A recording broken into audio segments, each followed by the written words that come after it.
This podcast is brought to you by the Association for Coaching, the world's leading international professional body which is advancing coaching in business and society worldwide. I'm your host, Rob Lawrence, and in this series, we are exploring coaching outdoors and how being outdoors is good, if not vital, for our well-being. I'm talking to thought leaders and individuals who share their passion for coaching as they share their philosophy, research and practices with you.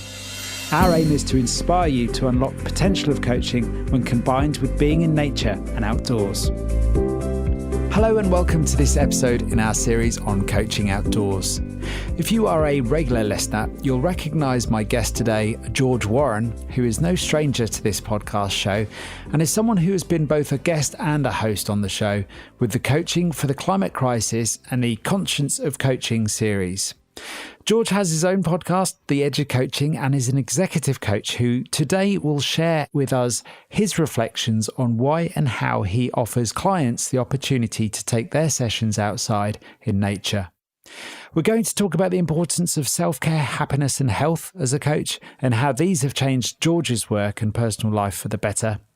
In our conversation today, George is sitting in a centre beautifully situated in the Welsh countryside. So as you listen along, I hope you enjoy the birdsong as much as I did listening to George's thoughts and reflections with me today. George, a very warm welcome to the podcast. Thanks, Rob. Great to be here. I'm a big fan of the podcast, and so it's great to be back. I perhaps should have said welcome back to the podcast because you're no stranger to this series, the Association for Coaching, and of course the podcast. So welcome back. It's great to be chatting to you today about coaching outdoors, which is an incredibly exciting topic, in my opinion, in the world of coaching today. So let me ask you this, George, to kick things off. What does coaching outdoors mean to you?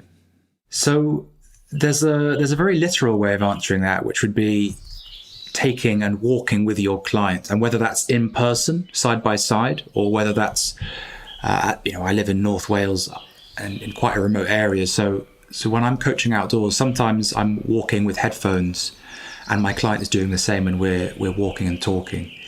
But there is a deeper answer to that, which speaks to something I really value, which is, in a way, not just having the same conversation that you would in a meeting room or an office space, but coaching outdoors for me is allowing the natural environment into the conversation and using it and working with it. Whether that's, I was out walking this morning for a coaching session and there was a cuckoo going cuckoo, cuckoo at a particular time. And so we work with that. What might this cuckoo be trying to signal to us? If the cuckoo could speak and give you some advice here, what would the cuckoo say? So I think there is a great movement, a great appreciation and a great need in coaching to appreciate, to understand, to work with the natural environment. So good coaching outdoors for me, effective coaching outdoors, or how I like to describe it, is appreciating nature, the natural environment, all the sounds, the smells, the senses, and letting those into the conversation as a coach, and facilitating that deeper awareness, that deeper wisdom, that deeper meaning, that trusting that the answers might be out there in the natural world, in the biodiversity, perhaps, for your client. Yeah, I love that insight there, George. And I realise putting the series together with Maxine that there's just so much to be gained and there's so much to it. And what you're speaking to there, I feel, is really interesting is this idea of integration. So integrating, it seems like an odd word to be perhaps using, integrating, but bringing into the conversation the environment, essentially. And I often think about when we're coaching, what environment are we in most of the time? And I think for a lot of coaches these days, it's online. It could be, if it is face-to-face, it might be in a meeting room or somewhere like that. And now I've got this image of you coaching outdoors and just coming off of that coaching session today where you were bringing the cuckoo into your conversation. I'm curious, with your experience, I know that you've done an increasing amount of coaching outdoors and you've written an article which I was very inspired by, an article written in April, which we'll come back to. There's a couple of bits in there which I thought were really interesting that I'd love to explore with you. But one of the things that I wanted to ask you was, how you find your clients responding to coaching outdoors in contrast to perhaps, I don't know if this is the right term, but more traditional coaching, perhaps indoor coaching, I should call it. Well, what I'll frame that answer in, Rob, is that the offer to work outdoors is that it's an offer. In much the same way that, I do a lot of work around climate change, around the climate crisis, and I make it an option. I make it available. I offer it lightly to clients if they want to talk about big existential things, or if they want to not. I'm not a coach who likes to sort of force clients towards something. So for those that are up for it, it's a funny thing because often I'll never see them. I've worked with some clients for 9 months. I don't know what they look like. I've never seen their face because we're walking and talking. And so we know our voices very well. We know who we are, our values, our challenges, our professional and personal ambitions, but I've never seen them. So I think whether you're coaching or whether you're not, in my lived experience of life, I am healthier, I am happier, I am more connected to something greater than myself. I am more inspired when I am outside, I'm walking. I love hiking, I love running, I love swimming, I love immersing myself literally within nature. And so part of the benefit, part of the results of someone that works with a coach outdoors, whether they're in person or over the phone, is that you will probably find a greater connectedness to yourself and nature. You'll probably feel more inspired. And, let's be clear, the data shows that human bodies, we like movement. We do not do well sitting down with our bums on a chair for 8 to 10 hours a day looking at a screen. It might seem sometimes culturally that that's the thing to do. That's how we need to operate in order to succeed and perform well and hit our goals. But one of the basic truths of the human body is that movement is good. We are playful mammals. We love movement and we need it in order to be healthy. So at a very, very, very fundamental level, Rob, going out for a walk and talking about your ideas, your challenges, your questions, for me, it facilitates new awareness, new perspectives, new resourcefulness more easily. It comes more naturally, I find, when we are walking and talking, when we have the physical, natural green space, sunlight, the breeze, animals. A lot of folks who you will encounter in your life are inspired by being next to water, be that the sea or rivers or lakes or streams. So for whatever reason, it changes something in us. It inspires us, it resources us, it increases our resilience somehow. So, a whole bunch of different results, which will be a bit different depending on who the person is and what they're looking for, where they are and what they need as well. Yeah. I'm hearing in there, or what's coming up for me there, George, what I'm hearing in there is a sense of growth for you as a coach too. And I think most, if not all coaches perhaps can relate with this. I think it is an ever evolving process for ourselves. I can't think of a time where I've ever had a coaching session and not learnt something from it upon reflection. But what I'm also hearing there, George, is perhaps how you're evolving as a coach, taking yourself outdoors. So I'm kind of curious, have there been any big insights or sort of moments of reflection or realization that you've had through the process of coaching outdoors that you feel has given you a profound shift in the way that you coach or your approach to coaching? Well, playful answer to that is that even from my career before a coach, I always prioritized meetings outdoors. I was working for a long time in Islington in North London. And we had like many do, an office space with glass meeting rooms. And the entrance to the office was next to the meeting room. So I'd be having these one-to-ones and people would be walking past and looking at us. And that would affect, you spoke about the environment affects how we think and feel and act. Being in a glass meeting room and having the whole company be able to see what's going on will, in a way, restrain a particular depth or a particular realness or psychological safety. And I was practicing some coaching sessions as well there, and I felt restrained. And my clients, we were trying creative techniques, moving around the room. We're experimenting with some Gestalt techniques like chair work, which are quite creative. And there's, of course, going to be a huge amount of self-consciousness from both client and coach to experiment, to connect. So in a way, taking it outside is a very helpful way of connecting more with ourselves and avoiding a sense of self-consciousness from others in our workspace. But also, as any parent who's had difficult conversations with a child can empathize, there's that strange thing of when you're walking or when you're driving, you can have the best conversations, most profound and deep conversations, because you're avoiding eye contact. And there's something about avoiding eye contact which helps a lot of us connect with a different perspective to our thoughts and feelings, and to go to places that we might not have so easily gone to within ourselves, within our consciousness, if we were being looked at or if we were sitting face to face. So I was already working outside, and I've always been a keen hiker as well, which helps. So it was a very natural thing for me, Rob, in my early years of coaching to work outside. And the first mentor coaches I got and the first supervisors I got were ones who could expand and deepen my competence and my confidence to coach outside. And I've kind of been working outside as long as I've been coaching, and I now supervise other coaches outside. And there's something quite wonderful about going to a particular woodland, whether that's outside of London or further afield, and in a way safely getting a bit lost and modeling the not knowing where I go. I've worked with someone who says, I'm at a crossroads here, George, and so I don't know, do I take this? Do I stay? Do I go? So we might be at a literal crossroad. There might be two paths ahead of us, and we go, okay, so which one speaks to you about taking this option? Which one speaks to you about that?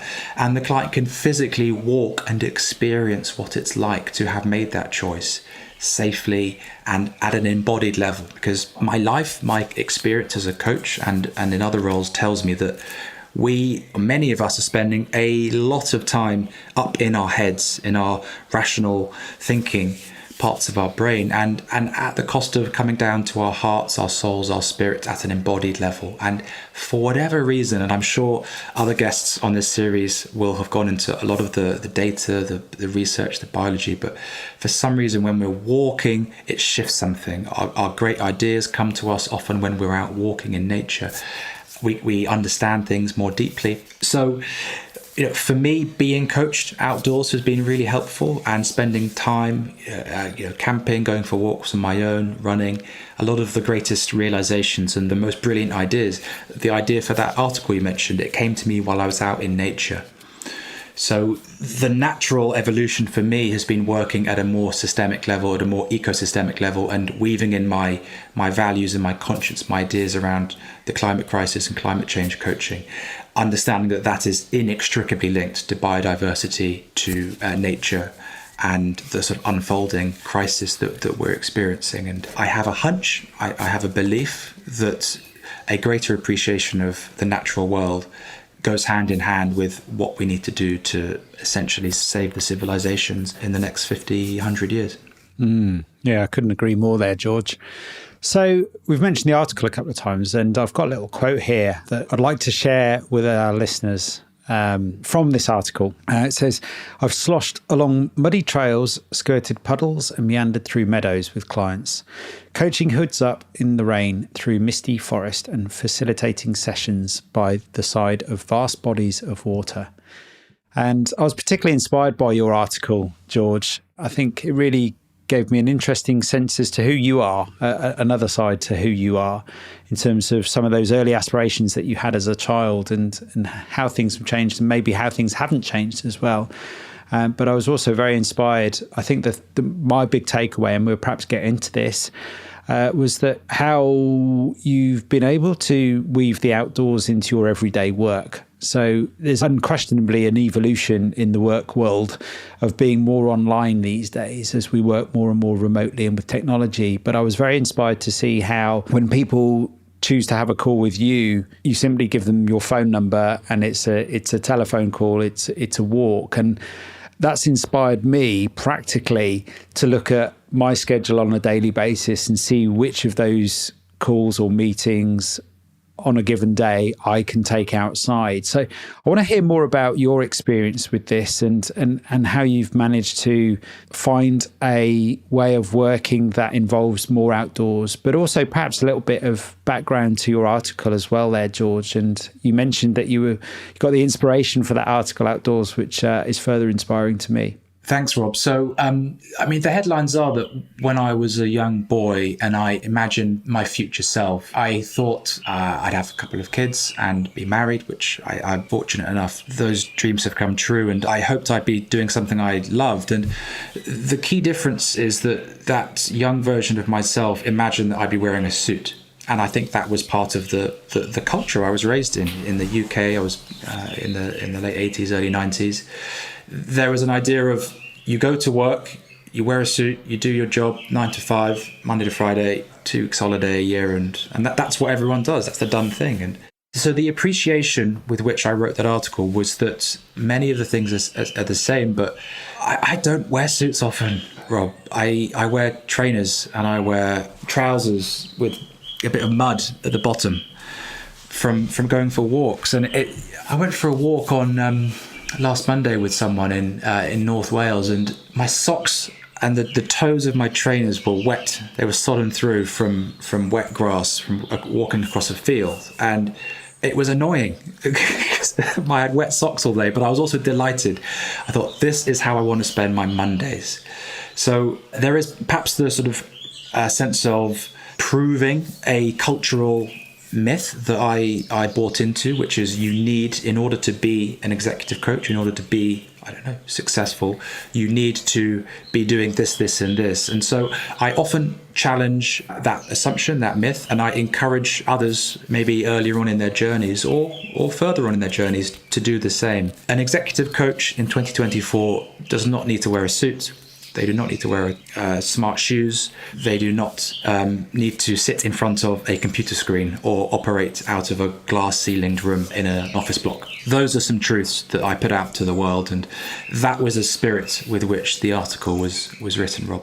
Yeah, that's a lovely insight there to build that picture out further, George, in terms of how you approach, I suppose, your life as well as work, and how work integrates in your life, and how you're bringing what sound like values of yours into your work in a more, overused as the word is, in a more authentic way, rather than actually, having to base your way of working on some idea or previous model of what, quotes, success looks like. And for me, it's really exciting to hear you doing it your way, but also that the fact that the world seems receptive to that too. So I'm imagining our listener perhaps as a coach that's wondering whether they can do this too. And I think following your lead there and based on that article, it's really interesting to think, I guess where I'm going with this is I wonder how many listeners to this podcast have got limiting beliefs in terms of how they believe that their coaching can be done. And it sounds to me like you've stepped beyond that. I don't know if there were any challenges for you making that shift, or whether that was quite a natural thing for you to do, George. Well, part of my thinking, Rob, was a realization that I am more myself when I am walking. And that's often in green space, in nature. I am more content, I'm more in tune with myself, and I'm more connected to other people, the more than human world. So there's always a curiosity of, well, it seems very natural about having better conversations, whether they're with friends or loved ones, or clients outdoors, and what would that be like? So as opposed to me directing any listener towards a certain way of doing it, my offer is to show some curiosity to different ways of working. I'm very aware that for some folks, a forest might be a place that's scary, that's intimidating, that is associated with fear. I am very well aware that I'm a 6'4", big man, and operating in a forest comes a level of confidence for me and assuredness that might not be for everyone who's not so experienced. So as opposed to saying, I think everyone should go and coach in woods and green spaces, I would instead encourage, think about places where you are at your best. Think about physical environments. That might be art galleries, that might be museums, that might be a walk along a river in the city or town by which you live. But I would profoundly encourage a sense of curiosity of, who am I really? When am I at my best as a human? What are the environments in which I feel uplifted and inspired and my most resourced? And if I am a coach, what would it be like if I coached in those environments? And so that would be the spirit of knowing yourself and who am I, how do I coach, when am I at my best, and what might that mean for my coaching practice? And then the other point to link back to earlier is that I haven't got the neuroscience data to hand, but it's irrefutable that if you're stuck in your thinking, it's unlikely that sitting down in front of a screen will get you the same shift that going for a walk and physical movement. If you want to change your mind, move your body. It's just so true. It's so resourceful. And I see in 2024, a lot of the coaching world seems still glued to our seats. We're still in that sort of COVID mindset or even pre-COVID mindset of let's sit down together for an hour. And that's, of course, hugely helpful. And yet there are different resources, there are different tools, there are different solutions, there are different ways of approaching the challenge that are unlocked by changing the environment or moving as well. So, walking and talking is therapeutic. And whether that's as a coach, whether that's as a therapist or a counselor or a friend or a parent, it's therapeutic to walk and talk. And so it's just, for me, one of the really most interesting evolutions of coaching, that's coaching and movement and the outdoor and natural environment takes place. Yeah, and you've got me thinking there, George, about something you said earlier in terms of our relationship to the environment and also our relationship to the earth, to the world. And I'm thinking now about your series that you recorded with the AC about the climate, coaching for the climate crisis. And I'm thinking about some of the systemic aspects that you talk about sometimes and how this all fits together in that way. And I think it would be easy. I acknowledge what you were saying there about changing your state for new inspiration and ideas. And I think it would be easy at this stage to maintain a dialogue which is based on the actual coaching itself, so you and the client. Whereas I think what I'm beginning to hear in some of what you're saying here is actually there's a much bigger context here, which isn't just the environment itself, which is the outdoors. You mentioned supervision, which I'm really interested to learn more about in terms of how you're taking your supervision practice outdoors. But I'm also curious, George, from a coaching and perhaps from an energetic point of view, how you're also using the outdoors to reflect. There's a lot of talk about the importance of reflecting and reflection in coaching. And I'm hearing more and more coaches talking about journaling and reflecting after sessions, as well as reflecting on their own coaching more broadly with their supervisors.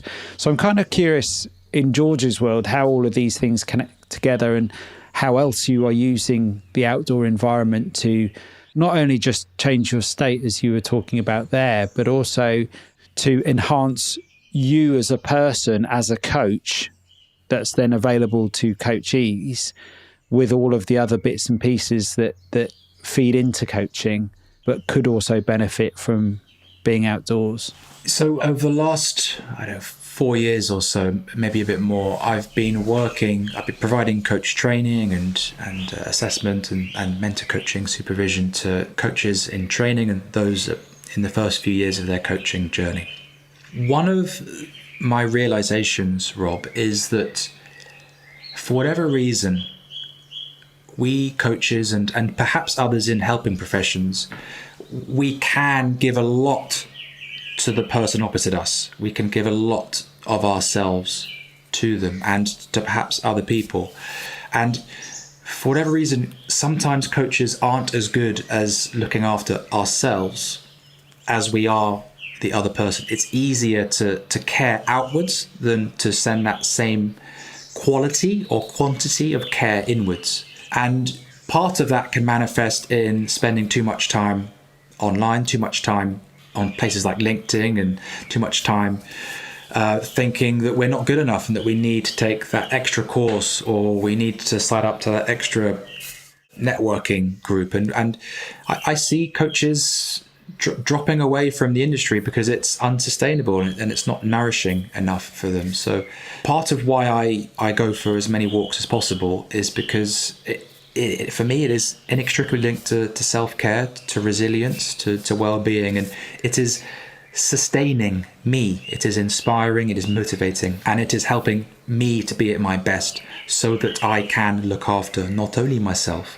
but the persons opposite me, plus the people around me in my personal life as well. So it is a way of not only inspiring, but resourcing, and depending on how deep you want to go into this, at a certain level, we are nature. There is nature within us. We are connected, and if we are not looking after ourselves, we're not looking after the outdoor environment, and vice versa. So, for me, there has always been a great curiosity, a great playfulness, maybe a sense of rebelliousness as well around, well, is that what you're saying coaching should be? What if I did it this way? Well, what if I didn't do that in an office and took it outdoors? What would that be like, and what would that do for me and the client as well? So I guess you could maybe call it a sense of playfulness, a curiosity, or an invitation to work outside and to be open to the experiences that are there. One of my favorite moments was I was sitting with a coaching client on a park bench, and a squirrel ran over to her and stood on her foot. And it's the same session, Rob. A leaf, a beautiful maple leaf, I think. It blew off a tree and it landed squarely in her lap. And that might have been chance, coincidence, but again, there are golden opportunities, there are golden eggs laid by a golden goose in any coaching session. And to just be open to them and say, well, I wonder what that might be informing what we do next, or what's that trying to tell us, or what wants to make itself known to you. That sense of, in a way, as a coach, surrendering control to the here and now and being open to the experience, the phenomenological. I have a very Gestalt-inspired approach to coaching, and the comfort of working with what is here now is fascinating and a rich source of benefit to my clients and to the coaching. Wow. So many different directions we could go in there, George. So I think the self-care is a really interesting aspect that we perhaps should go a little bit deeper in terms of how this approach can nourish coaches. Before we go there, though, I'm curious as to what the uptake has been like, in your opinion, as a trainer and as somebody mentoring coaches. How receptive coaches have been to working in this way when it's perhaps either presented or suggested to them. What's the general response you've seen, and what sort of resistance have you met so far? Well, I mean, it's some are interested, some aren't, some are curious, some aren't. Some prefer things like coffee shops, and some prefer meeting rooms. And so I'm very respectful, Rob, of where everyone is on their different journeys, both as a coach professionally, but also, more personally or more broadly at a life level. So again, my approach has always been, when I was running tutorials, for example, it would be, we can have this over Zoom, but I think by 2022, a lot of people around the world had enough time in front of a screen. And so some people like to see people. Some people, if we talk about coaches, I think some coaches are quite intimidated by not seeing the person and not getting the visual data. And then there are those that say, yes, let's give it a try and let's give it a go. And of course, there are some coaches for whom working outdoors just won't be fun, won't work, won't be the thing. And the same for clients. So for me, there's an okayness that it's not for everyone. But there's a sort of deeper knowledge that this is a really profoundly helpful way of working, both for me and how I work, and a sense of adventure as well. A sense of, well, I've been at Wimbledon Common just outside London, and I've literally got lost. I know the area very, very well from running routes, and I got us back just about on time.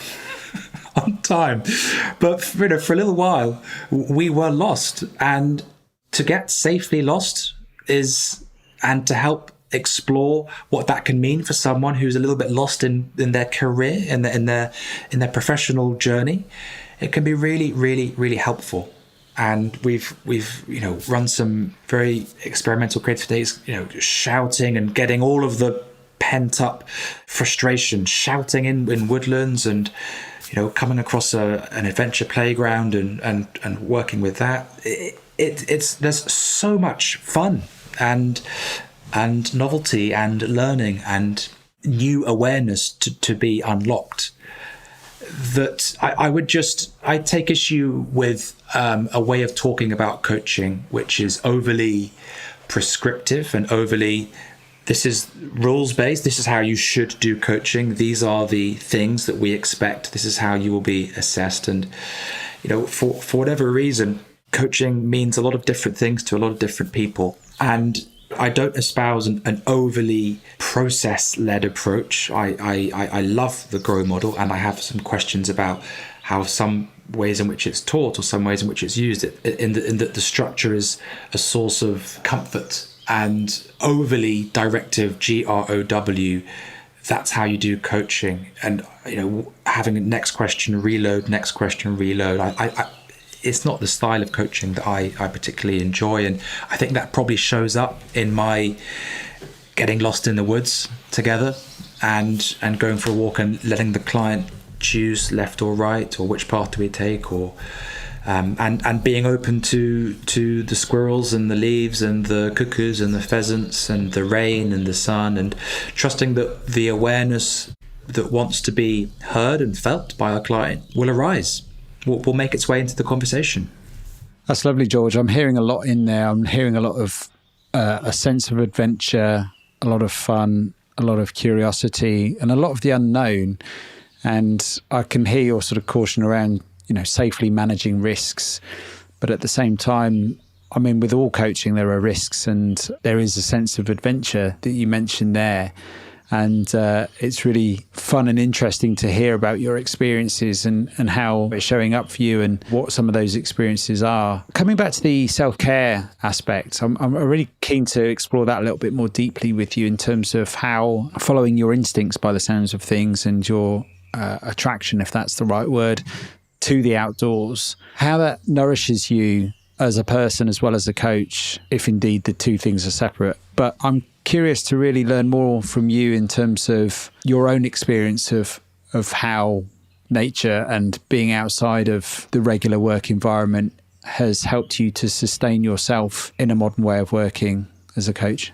Well, so I mean, thank you for asking. I really feel like I could spend a whole episode talking about and maybe a whole series talking about my journey, but I guess one of the values that's driven me is growth through discomfort. So I felt stuck, I've felt not good enough, I've felt not capable at different times in my career. And I've been guided by a sense of, I don't want to get to 70 years old and look back with regret because I felt stuck through fear. So that has compelled me to make some pretty brave decisions, to quit a job and dive into coaching, to set myself really ambitious challenges. I was quite an unhealthy teenager, and I didn't take part in much exercise, and the adult that I've blossomed into is one who I felt I was spending a bit too much time in front of a screen in a job that wasn't deeply fulfilling me. So I took a sabbatical quite early, and I went to one of the places that intimidated me most because I didn't know about it, which was Central Asia and Kyrgyzstan, Tajikistan. And it was also a time when the British media were, and I would say the North American, a lot of media were scaremongering around Islam. So I wanted to see it for myself. So I got a bike, I got a tent, and I took a one-way ticket to Tajikistan and decided to cycle essentially for 4 months across Central Asia. And that was really, really scary. And it was really, really important as well, because I learned a lot about people, I learned about myself, and I was immersed in wonderful, beautiful history and culture and environment and nature that I was not aware of. And, being able to spend 4 months on a bike, making your way through beautiful countries and lands, helped me realize that actually I don't want this conveyor belt of commuting every day to the same office, to the same part of the world, and sitting on the same bit of carpet, on the same chair, and typing on the same keyboard. I don't want that.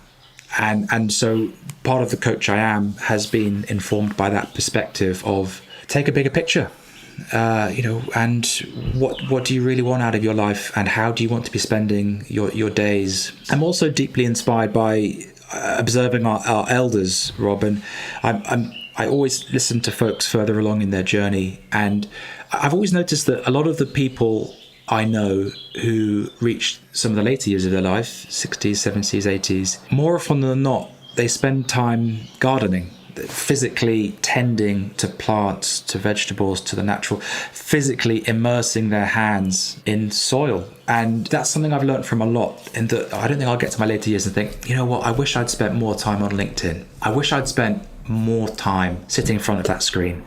I can't square that that's going to be the case. And if I bet on what 70-year-old George would say, he'd said, the more time you spend on 2 feet outside, the happier your life's going to be. That's it. So I'm listening in a way to the future version of me, and taking inspiration from my values of wanting to have adventures and have fresh air and look after my body, look after my soul, my spirit. But also I'm betting on the fact that I won't regret spending time outdoors. I won't have regretted by the time I'm a bit older. So me directing a lot of my calls to audio only so I can walk, or me inviting my clients to step outside and walk together is a form of me inviting them to do it. But it's a way of me investing in myself, my well-being, and me at my happiest and healthiest, which is often, whatever the weather, on 2 feet, with hopefully not with wet socks and wet trainers though, Rob. Yeah, I've got multiple images of whatever the weather there, certainly with you being in Wales, and there are many seasons that you can have in a single day there. That's lovely, George. I want to extend our conversation just slightly into that world of inspiration that you just touched upon there. You mentioned receiving wisdom from our elders. You've got a wonderful podcast series of your own, The Edge of Coaching, and I've had the pleasure of producing and listening to you on the 2 series that you've put together for the AC. You've had some amazing guests, and I've gained a tremendous amount of inspiration, and I know others have too, from just those conversations alone. And that's only, I feel, perhaps the tip of the iceberg in terms of where George receives his inspiration and wisdom from, because I know you're an avid reader as well. From a coaching outdoors perspective, are there any particular resources that you really enjoy, or maybe even lean upon, or dive more deeply into as part of this journey up until now? And is there anything more recently that's really inspired you in terms of this continuing ongoing journey, and how you might change yourself or experiment with your practice going forward from this stage? So I'll answer that question again if you're not satisfied with my answer, but I'm going to, again, sure I will be playful and provocative. Again, this comes with its own safety and looking after yourself context, but the best paradigm shifts in my work have come when I've turned my phone off and I've disconnected myself. Someone once said, your email inbox is a to-do list that everyone has access to. And I am not at my best professionally or personally when I am simply adhering to emails and tending to LinkedIn messages. And then your social media is both great. I think social media and the addiction and what it does to our ways of thinking, it gets in the way of that reflection that you spoke of, that resourcefulness, self-care. And for me, I would value going for a walk in a lovely pine forest or an ancient woodland and sitting on some moss, giving yourself 15 minutes with your phone switched off, some forest bathing, and just feel the feeling of the moss in your hands. And as you go past a tree, just connect with the feeling of what it's like for your hand to run across the bark. These are things that we appreciate with awe when we're younger, and for some reason they get put to the back of the line. And I think that sense of presence, that sense of connectedness, that sense of well-being that we get from just putting our phone on airplane mode, or going sitting looking at a river or a mountain. It doesn't necessarily need to be even moving, but just being, just slowing down and being. I think that's more valuable to a practitioner in coaching than any other hack or tip or piece of advice. I think there is a danger that in the age we're in now, of having everything now and all the world's wisdom available a few taps of the keyboard away, there is a danger of overload, and that can reinforce a feeling of I'm never going to be good enough.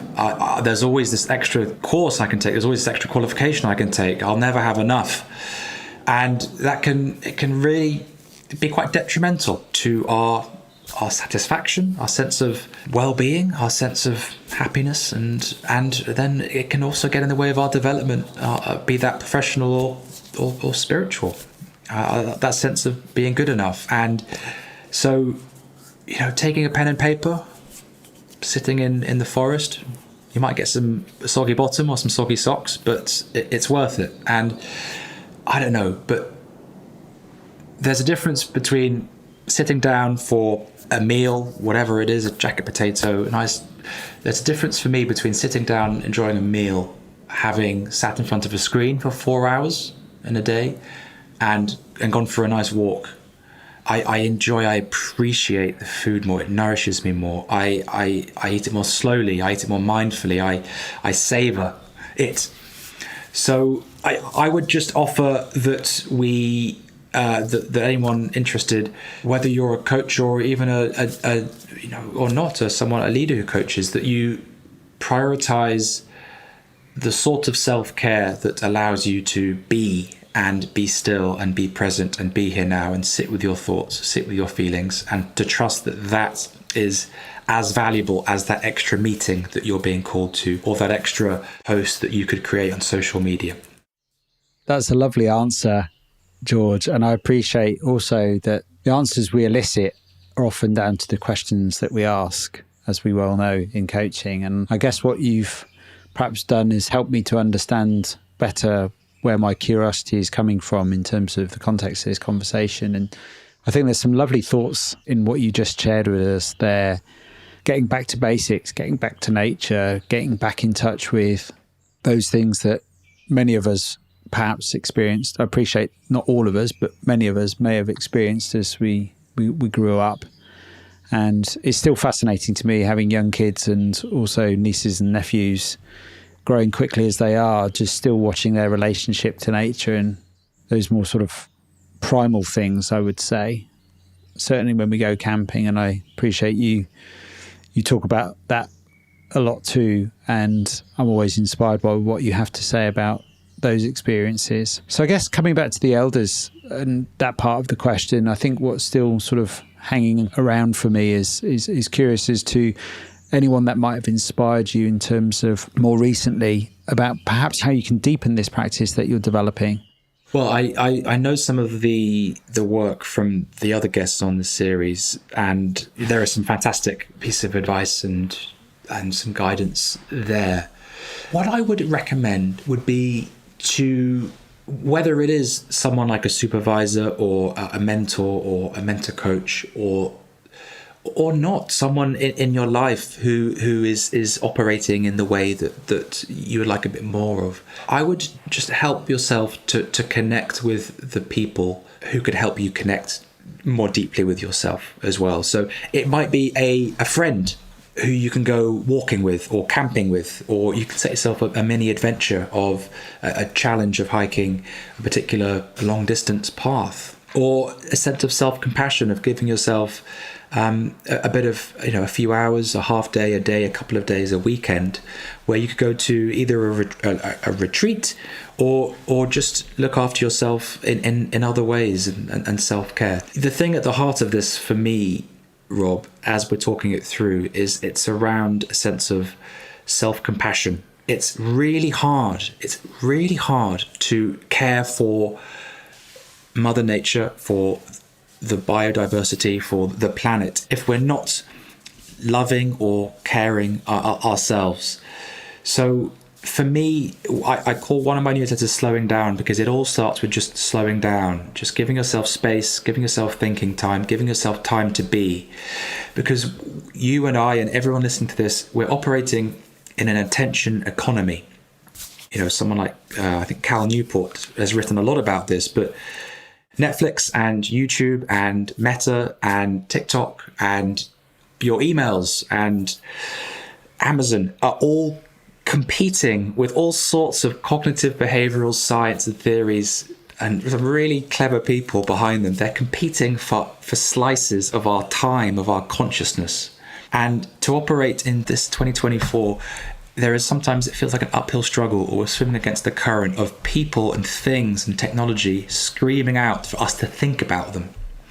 So however you do it, whomever you do it with, whoever you feel inspired by, I really espouse carving out time for you just to be here now, to be with yourself, your body, your thoughts, your dreams, your ambitions, and to, in a way, give yourself a hug.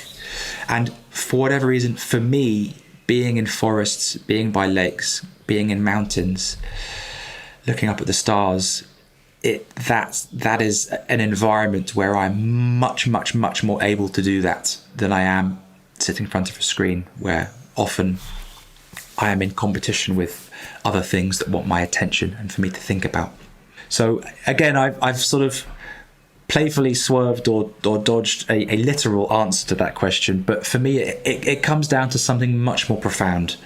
And I would say to anyone, think about the people in your life who are doing things that you would like to do in a way that's interesting to you, and do them, and invite people to do them with. And that might not be hiking or swimming or adventuring. It might be dance and movement or creating art. There is no right way or wrong way to do this, but follow your interest and follow your passion, your values. And I'm sure if you do that, there'll be playful and interesting and inspiring ways that will inform and evolve your coaching practice, and will help the right people come to you as well. People will be attracted, potential clients will be attracted to you because you are being more of who you are. And I'm encouraging that people listening, particularly newer coaches, don't feel that they need to bend themselves out of shape to fit the mold of coach. This is what a coach should look like. This is what an executive coach, this is what a leadership coach should look like. Just be more of yourself, I would say, and see where that gets you. And I think that journey will be perhaps more fun, more rewarding, more enriching. You've mentioned your newsletter and we've mentioned your podcast. So I think this would be a great opportunity. I'm very conscious of our time together and it's drawing to a close. So there's a couple of questions I'd love to ask you, George, but I'd like to take this opportunity to share with our listener where they can connect with you and your podcast and your newsletter. So where can they do that, George? Yeah, I'm on LinkedIn. I post once a week there-ish. So that's George Warren. The Edge of Coaching and Slowing Down are both Substack newsletters. So you can find links to those on my LinkedIn or at the bottom of my email.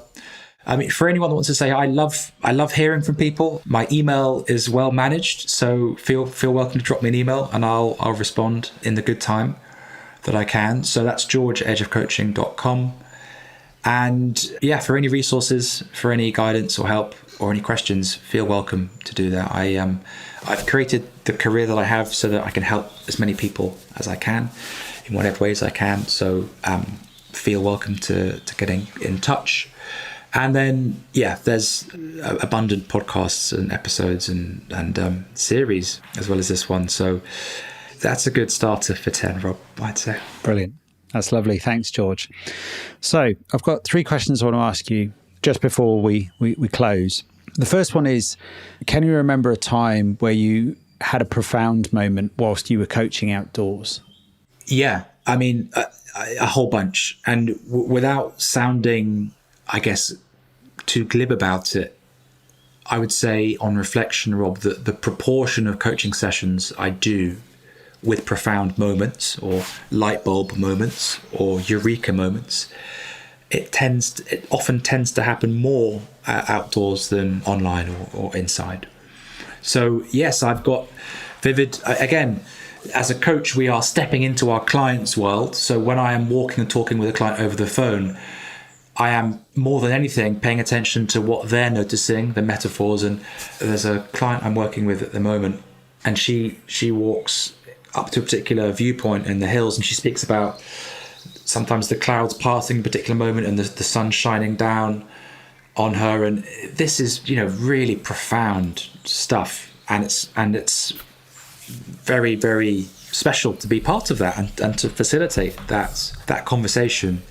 So yeah, for me, it doesn't get more profound than sun, clouds parting, sunlight, and sort of vast landscapes being bathed in light. So that's the image that's speaking to me most beautifully, as you say that. But there are a bunch. I imagine there are many. And they're not just talking animals like squirrels and cuckoos and pheasants. There are yeah.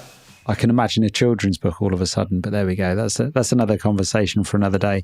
So another question I'm really keen to ask you, which is a question I used to ask often, if not always, at the end of my own podcast series, Inspirational Creatives, many moons ago, which is, what's inspired you in the last week?